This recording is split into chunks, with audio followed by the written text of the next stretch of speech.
This is the most outrageous whole job setup in the forging competition, the blind box of crucible steel. Inside is not only the high carbon steel egg that makes Miss level knife maker afraid to talk about, but also the small square steel that JS level knife maker will have a headache after hammering. That's why the program team specially made for black crucibles of the same weight to give the NJS level Bladesmiths a bit of a challenge. To be honest, it didn't require them to start with crucible steelmaking, which I don't approve of. At the same time, several of the players still had to keep their hammered blades within 30 to 35 centimeters, but still only had 3 hours to show off their forged knives, so a few players directly draw fixed away from the hand. Started on the hammer to open the blind box. Leo hammered out 3 abstract high carbon steel eggs, while Miss Whit hammered out 1095 and 15N0 steel. Decker even drew small round W1 high carbon steel columns. The saddest of all was Dinah, the JS Bladesmith, who drew 8 cubic cubes of steel, which he had to stack up one by one, not to mention that after stacking them up, he had to spot weld them one by one and pray that they wouldn't crack when forging them together. So it could be said that the ghosts had to weep when they looked at them. What is even more unacceptable is that he also saw that the strongest Miss-level sword Smith had won the simplest stacking horse. Good guy, strong strength, luck, but also too outrageous. And Whit also said that this was his most commonly used fortune technique after events into Miss. It could be said that he was skilled in everything from cleaning up the stack to fusing the forged blade. As for the Decker who drew the small round steel columns, he planned to forge them in groups of 2. In this way, although the speed was lower, the fusion success rate was more guaranteed. On the contrary, Leo who drew 3 steel eggs only welded 2 of them, mainly dealing with the steel eggs, from heating to stamping faster, not to mention that the forging technique is controlled in place, but also to prevent cracks. After all, cracks are the biggest problem with high carbon steel eggs. Besides, even if they cracked, he still had one left as a safeguard, so it could be considered sophisticated. Whit even sprinkled 2 points of flux, after the first on the stamping machine forging joint fusion wave, and then directly on the power hammer to start high intensity forging. For a waterman who had achieved Miss Bladesmith at the age of 26, he had 14 ways to manipulate the large horse steel embryo, but considering the time, he was prepared to choose the fastest one. Sure enough, this beautifully fused steel embryo was highly recognized by 7. By the way, Whit was a Miss Knife Maker at 26, and now he's still coming to run this mess, isn't he? An hour passed. Dinah's 18-month steel embryo finally came to the fortune, who thought that the seams were fused in a flash. The speed was so fast that even Dinah himself was shocked. Next, as long as the power hammer breaks after the fight, he can also elongate the forged blade. Good lord, is this JS level Bladesmith operation also this powerful?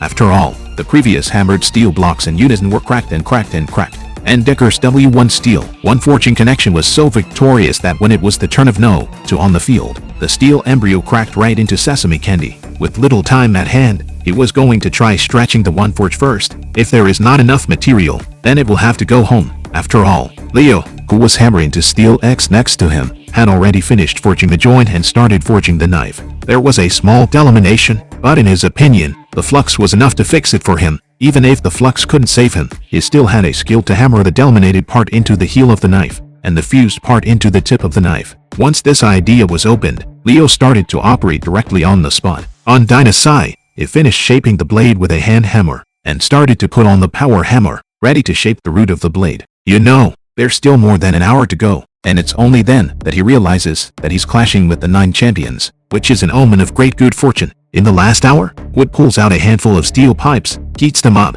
and inserts them into a drum of oil to raise the temperature of the oil, which in turn prevents cracks from occurring in the cold oil-quenched knives. Is this the quenching of a Miss Bladesmith? The results are really good. Decker finished quenching the knife embryo right after him, and it was quite fast, but the blade length was a centimeter shorter. Coupled with the fact that time was running out, he was prepared to heat it up a second time to lengthen it a bit. That is, even if he was carried away, he couldn't be eliminated due to the blade length not being up to standard. Leo, even more the more he hammered, found that the blade cracked more and more. So he thought about it, directly threw away the headache of this contraption, turned his hand to pick up the last steel egg, ready to perform a wave of stepping on the point of forging the sword great method. On Dinah's side, he grabbed the knife embryo and quenched it, and the blade was straight and hard. In the last 20 minutes, Decker finally stretches the blade and performs the second quench. A little finished, but at least it's up to standard. Leo even leaves a section of the hand pole as the root of the blade. The key quench completed by the stepping point. Time is up. The first round of challenges is over. For masters with for crucible steel forged knives were welcome to the first round of oddity. First up was Leo's contestant's steel-egged Bowie hunting knife, stepped and quenched neatly, to the great satisfaction of Power Ben. Next up was JS level knifemaker Dinah with a teardrop tip Bowie knife forged in 8 small squares. It's safe to say that the finish was worthy of his JS level knife making prowess, and Seven was in love. Decker's Texas Bowie knife, forged in W1 cylindrical steel, had no major issues other than some minor bends that could be fixed with sanding. Lastly, Miss Hood's teardrop tip Bowie knife by Miss Bladesmith was perfect except for some hammer marks, which Corky loved. At the end of the critique, the judges deliberated and decided to eliminate the Decker contestant. After all, he was the only one whose knife had a little bit of a bend that was too far out of line. The remaining 3 true masters advanced to the second round and continued forging their knives. In addition to adjusting flaws and assembling the hilt in this round, the entire crucible had to be burned with a bit of copper liquid to cast a handguard out, which is the kind of good work that a top knife maker should do. When it's done, it's handed over to the judges for high-intensity testing. The 2-hour countdown begins. Whit and Dinah fire up the furnace to heat the copper and fill the molds with casting sand and wood to model the handguard. Leo, on the other hand, was ready to polish a wave of blades and adjust for imperfections. After all, his knife was considered the roughest of the 3. Whit, on the other hand, ground the wood directly to the size of the handguard for casting. In the last hour, Dinah poured out the copper solution and took the lead. Leo then poured a square of brass so that it could be shapeable to match his handsome knife. Miss Whit, the knife maker, had been so caught up in perfecting the shape that it had been slower than the others in assembling all the materials. On the contrary, Leo had already come to the hammer flat fixing stage, but he even Saturday on the ground and finished the hilt hammer flat fixing. Only when Whit was in the last 10 minutes did he step on it and call it a day. That's a lot of playing at the limit. Time is up and the second challenge is over. First up is the strength test, a vigor bend chopping fire bricks. Brother Whit's handsome knife comes first. Good guy. The handle of the knife is directly broken by power bend, but it's okay. The key miss level player have flipped again, and the 2 remaining contestants will advance directly to the finals if they hammer enough for 4 rounds without breaking. The JS class knife will be Dinah's knife first. Debut seems to be no problem at all. Next up, Leo's awesome knife. Nice guy. The break is drying out and the knife is still fine. Now Miss Wood can take the limo home. The 2 remaining masters have made it to the finals. They'll go home and fight over the Sword of Charlemagne. The Sword of Charlemagne, one of Europe's 3 greatest artifacts, was once known around the world with the unification of all of Western Europe at the hands of Charlemagne. Its hilt is embellished by extremely gorgeous floral patterns and gold ornaments, but does not affect its light and deadly blade to strike quickly, and the toughness of the double-sided grooves, but also rumored to have the ability to flash blind. So the pair had for days to complete this handsome sword at home. In addition to keeping the blade length between 78 to 83 centimeters, the 2 sides had to be designed with grooves, and a crossguard with a rounded head was added. After 4 days, the 2 return with their swords for the ultimate test, and the winner is the winner of the episode. Dinah went home, finished the design and started heating the finished steel straight away. He plans to hammer out the blade lengthwise first, and then slowly tweak the details of the blade. Needless to say, J.S. Bladesmith he was just as quick out of the gate,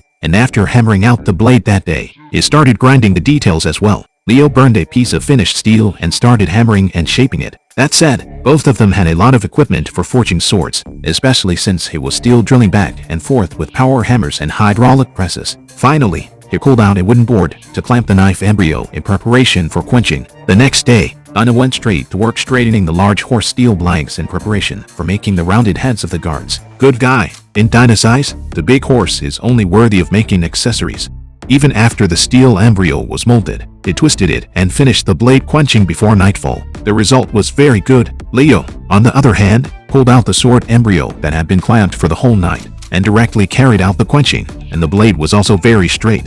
On the 3rd day, Dinah sharpened the grooves twice while drilling accessories such as the Damascus guard with the rounded head. All adjustments were now in place and it was just a matter of final assembly. On the final day, Dinah took the time to shape the hilt fittings one by one, then directly completed the assembly of the finished product. The overall effect, he was very satisfied. 4 days later, the 2 returned to the tournament with the sword. Leo's great sword of the Emperor was forged from 1075 steel, with soft steel hilt fittings. Dinah's handsome sword, on the other hand, is made of 5160 spring steel with a forged hilt fitting of twisted Damascus. Nice guys, a little bit cool.